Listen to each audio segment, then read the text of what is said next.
పెట్టుకున్నారు కదా, ఫ్లెక్సీల్లో పెట్టుకున్నారు కదా మా రాజారెడ్డి రాజ్యాంగం అని. మీకు భారత్ ఇండియన్ డెమోక్రసీ మీద, భారత రాజ్యాంగం మీద నమ్మకం లేదు మీకు. మీరు రాజారెడ్డి రాజ్యాంగం అని డైరెక్ట్గా ఫ్లెక్సీలు పెట్టుకుని తిరిగారు. వీఆర్ డిక్లేరింగ్ ది వార్ అన్నారు. ఏంటి రప్ప రప్ప నరుకుతామా? ఈ సినిమా కాదయ్యా, జగన్మోహన్ రెడ్డి గారి సినిమా కాదు, డెమోక్రసీ. కానీ మీ భాషా భావం, మీ మనసులో ఏ రకమైన ఆలోచనలు ఉన్నాయనేది బయటపడతా ఉంది. వెనక రౌడీ మూక వాళ్ళు పెట్టిన ప్లే కార్డ్స్ ఏంటి? రఫ రఫ ఆడిస్తాం, నరికేస్తాం, తొక్కేస్తాం. నువ్వు అసలు ఒక చీఫ్ మినిస్టర్గా ఎట్టయినా అర్థం కావటంలా. ఇది బీహార్ మేలైపోయింది నీ 5 ఏళ్లలో. నువ్వు ఇంకా అదే రాజ్యం అనుకుంటున్నావు. ఒక్క మాట, నేను ఒకటే ఒక స్ట్రైట్ క్వశ్చన్. 2024 జూన్ 9వ తేదీ చీఫ్ మినిస్టర్ ఎవరు సీఎం? ఇప్పుడు ప్రస్తుతం పులివెందుల ఎమ్మెల్యే చంద్రబాబు నాయుడు కాదు. చంద్రబాబు నాయుడు జూన్ 12, 2024 ఆయన ముఖ్యమంత్రి.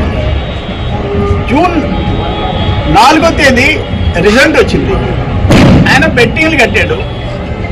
ఎవరిని నమ్మి కట్టాడు? నిన్ను నమ్మి కట్టాడు. నీ వైసీపీ కార్యకర్త. నువ్వు వై నాట్ 175 అంటే నమ్మి డబ్బులు పోగొట్టుకున్నాడు, ఆత్మహత్య చేసుకున్నాడు. జగన్మోహన్ రెడ్డి ప్రవర్తనలో నిన్న జరిగినటువంటి అరాచక ర్యాలీకి ఏమన్నా మరి సంబంధం ఉంది కదా? నీ అరాచక పాలనకి ప్రతిపక్షంలో ఉన్నప్పుడు కూడా నీ అరాచక చేష్టలకి ఏమి మార్పేమి నీకు ప్రజలు బుద్ధి చెప్పినా కూడా వచ్చినటువంటి పరిస్థితి కాదు.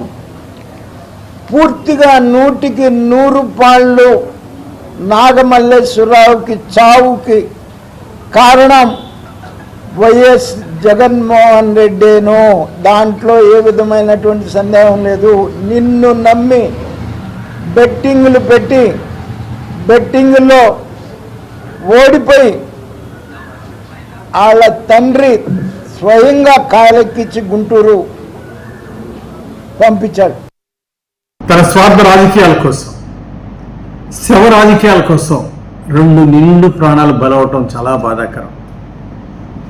నీ కాన్వాయ్లో ఒక వెహికల్, నీ కార్యకర్త, వైసీపీ కార్యకర్త సింగన్ అనే కార్యకర్తని ఢీకొంటే కనీసం హాస్పిటల్లో కూడా చేర్చకుండా ఒక కుక్క కంటే హీనంగా లాగి అవతల పడేసి వెళ్ళారంటే, మీ నెగ్లిజెన్స్ వల్ల ఒక ప్రాణం బలైపోయిందంటే ఇది ఎంత బాధాకరం. ఎప్పుడో కంటి ముందు యాక్సిడెంట్ అయినటువంటి సింగన్నని హాస్పిటల్లో చేర్చకుండా, ప్రాణాలు కాపాడకుండా గాలి కుదిలేసి మీరు వెళ్ళి సంవత్సరం క్రితం చనిపోయిన కార్యకర్తని పరామర్శిస్తామంటూ వెళ్తాం.